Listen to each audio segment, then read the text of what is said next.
off with Paper Smooch's Great Chemistry stamp set, and I'm using Brilliance Graphite Black ink this time. I don't use this ink very often, but it's really nice for clear stamps because it's a pigment ink, so it gives you really great coverage and it's really black. I've talked about it in my favorite black inks and why video, but even though I love the look of it, it makes such a mess. Like, you guys should have seen after I was on this video how many pieces of cardstock I had wrecked because I had black ink smudges everywhere, and it's a pain, but it just looks nice.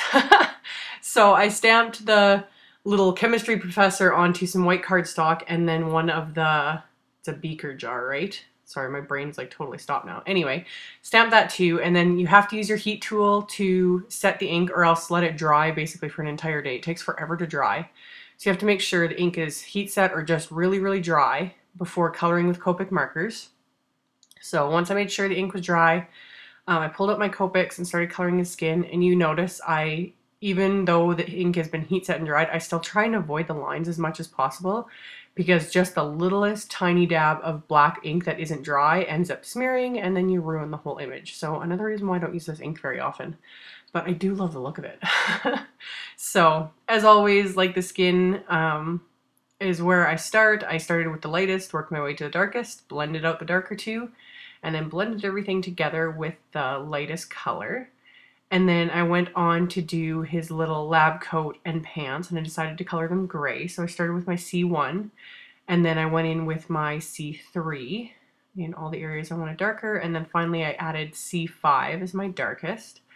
And once I had the C5 down, I blended that with the C3 because there's quite a large variation in those two shades. It takes a little bit more effort to blend them.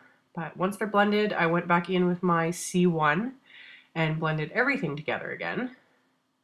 So just like so. And then for his big glove and his boots, I wanted them to be a much darker shade of gray. So I started with C5 this time and then went in with my C7, adding all the darker areas. And then I go in with my C10. So adding a little bit of that. It's kind of the closest one to black. And then once the C10 was down, I just went back in quickly with my C7 and blended those together. So not much effort needed, especially in small areas like this because the ink is still wet. And then I just took my C5 and blended all that. So yeah, an image like this, if you stick with a simple color scheme, it actually comes together quite quickly. So got that done, got his little boots done, and then for his hair, bow tie, and beaker, I decided to do them all red. So I laid down my R24, and then I went in with R27. So got that down, and then my R29, which is my darkest shade. So once I've got the R29 down, and since I'm doing a larger area this time than what I normally do, I go back with my R27, blend the R29 a little bit, and then I go back in with my R24 and blend it all together. So, and then as a last little touch, I took my BG quadruple zero and just lightly went along the beaker, his teeth, and his eyes. It just makes it look a little bit more white without looking weird. So once that was done, I trimmed out the image, which I always do off camera because there's no way I can get it to focus and work with scissors at the same time. So did that. And then I had actually grabbed the I Heart Art stamp set, also from Paper Smooches, the paint splatter set. This was an idea that came to me kind of in the middle of the night, is how I'd have this little guy and then like splatters coming out of the beaker because it's like boiling over basically. So I used my Memento Angel Pink, Rosebud, and Ladybug colors to stamp the splatter, just kind of positioning them where I wanted them for where this little guy will be standing on the card, so it looks like it's all coming out of the beaker. So got that, and then I had another idea. I could have used my Stampin' Up! Markers for this. You can even use Copics for this. I don't know why I grabbed distress markers. I just did. They were just sitting there.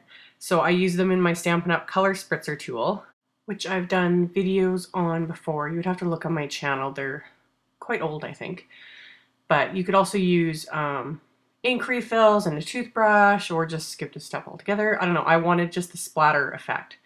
So I used 3 different distress markers, starting again with the lightest to the darkest, and just spritzed on some color around the splatters that I'd stamped, just to give it more of a explosion-y type look. So did that, and then I needed to cut a strip of cardstock so that the little professor isn't just floating in midair. Although that would work too, really. It's kind of a crazy card. But I just cut a strip of dark gray cardstock, and then I grabbed this little stamp that was also in the Great Chemistry set and just inked it up with the Memento gray flannel ink. I just stamped it across the cardstock just to give it a little bit of design so it just wasn't plain. So, and then I wasn't sure where I was going to put the sentiment. I originally planned on putting it along the bottom and then the side, and I wasn't sure what I was going to do. I ended up inking it up with VersaFine Onyx Black ink. The only reason I went with that is just because it dries faster than the Brilliance, and like I said, I smear the Brilliance, and after I go to the work of doing a card front and stuff, I just make a mess. So I stamped it up on the upper right corner. You guys will see it later. I didn't realize it was totally off camera.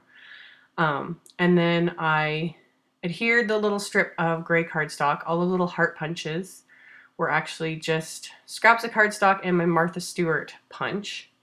And then for the little professor, I just used a bit more Tombow Monomulti to adhere the beaker to his hand. And then while the glue was still wet, I adjusted it a little bit more so it was sitting up there higher.